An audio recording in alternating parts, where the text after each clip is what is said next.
కల్పవృక్ష వాహనం అంటే ఏమిటి?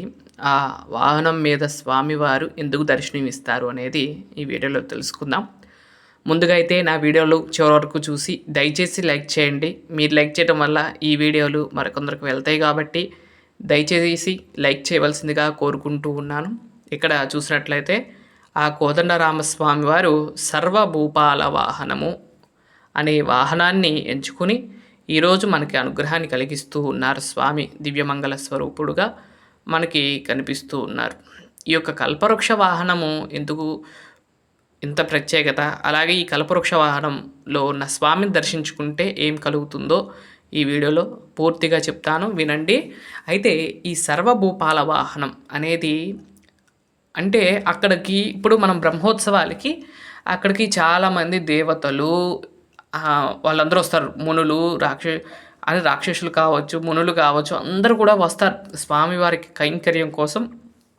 వాళ్ళందరూ కూడా వస్తూ ఉంటారు.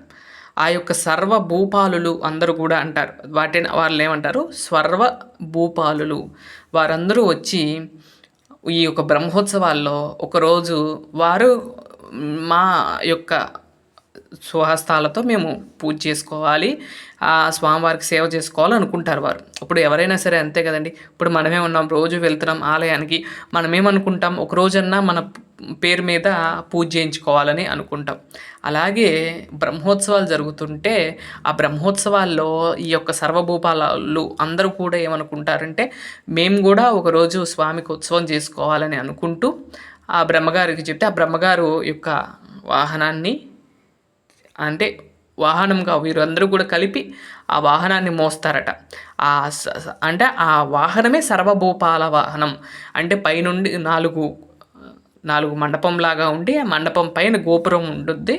దాన్ని సర్వభూపాల వాహనం అంటారు. వాటికి పుష్పాలన్నీ కూడా అలంకరించి ఆ సర్వభూపాలు అందరూ కూడా కలిసి ఆ వాహనాన్ని మోస్తూ వస్తారట. ఈ మిగతా వాహనాలన్నిటిలో ఒక ఎత్తైతే ఈ వాహనాన్ని కనుక దర్శనం చేసుకుంటే మన యొక్క కోరికలన్నీ కూడా తొందరగా తీరుతాయి అంట. ఎందుకు అంటే కనుక సూర్యుడు, చంద్రుడు, అష్టదిక్పాలకులు అందరూ కూడా వస్తారు. వాళ్ళందరూ కూడా సర్వభూపాలు అంటారు. వాళ్ళందరూ కూడా వచ్చి ఈ వాహనాన్ని మోస్తూ ఉంటారట. ఆ మోస్తున్న సమయంలో కనుక వాళ్ళు కనుక మనల్ని చూశారనుకోండి, వారి యొక్క కరుణ మన మీద పడిందంటే చాలండి, ఆ పుణ్యం అంతా కూడా మనకు వస్తుంది.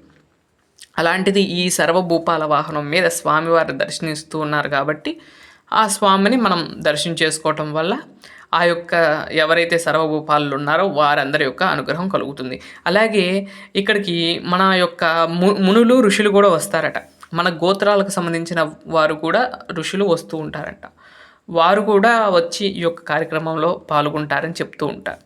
వారు కూడా మన ఆశీర్వాదం ఇవ్వటానికి మన వంశాలు ఏవేవో ఉంటాయి, వాళ్ళందరూ కూడా అనుగ్రహించడానికి వారు కూడా అక్కడికి వస్తారట. వచ్చినప్పుడు ఆ యొక్క సమయంలో మనం గనక స్వామివారిని ఆ రూపంలో దర్శించుకుంటే మనకి ఆ యొక్క ఫలితం దక్కుతుంది అన్నమాట. అందుకని ఆ సర్వభూపాల వాహనం మీద ఉన్న స్వామిని దర్శించుకుంటే మనకు ఇన్ని శుభాలైతే కలుగుతాయి కాబట్టి స్వామివారు ఈ సర్వభూపాల వాహనంని ఎంచుకుని మనకు దర్శనమిస్తూ ఉన్నారు. ఇలా కదులుకుంటూ మన శాంతి నిలయంలో తిరుగుతూ ఉన్నారు స్వామివారు. ఆ యొక్క సర్వభూపాల వాహనం గురించి మీకు తెలిసింది కాబట్టి ఆ యొక్క వాహనాన్ని ఆ రోజు ఆ యొక్క వచ్చే దేవతలు అందరూ కూడా ఆ వాహనంగా మారి కొంతమంది ఆ వాహనాన్ని మోసేవాళ్ళు కొంతమంది అలా మారి వాళ్ళు మనకి దర్శనాన్ని ఇస్తారట. అలా స్వామివారు ఆ యొక్క వాహనాన్ని తయారు అయిన తర్వాత స్వామివారికి ఈ యొక్క ఉత్సవం జరగటం చాలా విశేషం. బ్రహ్మగారు తీసుకొచ్చినది ఈ వాహనం, అలా వచ్చిందే ఈ సర్వభూపాల వాహనం.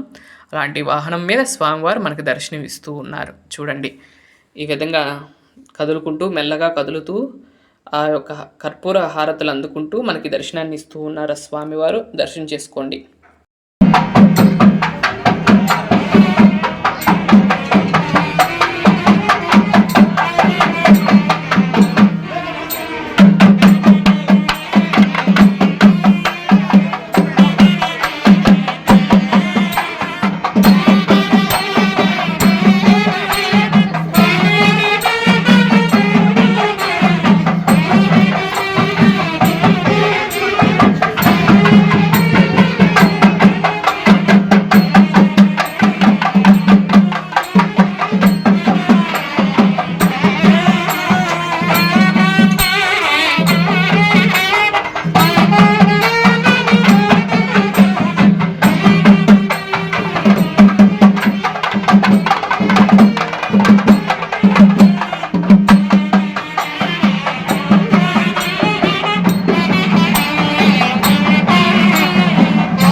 శ్రీరామనవమి సందర్భంగా మన శాంతి నిలయంలో శ్రీ సీతారామస్వామి వారికి కళ్యాణం జరగబోతుంది.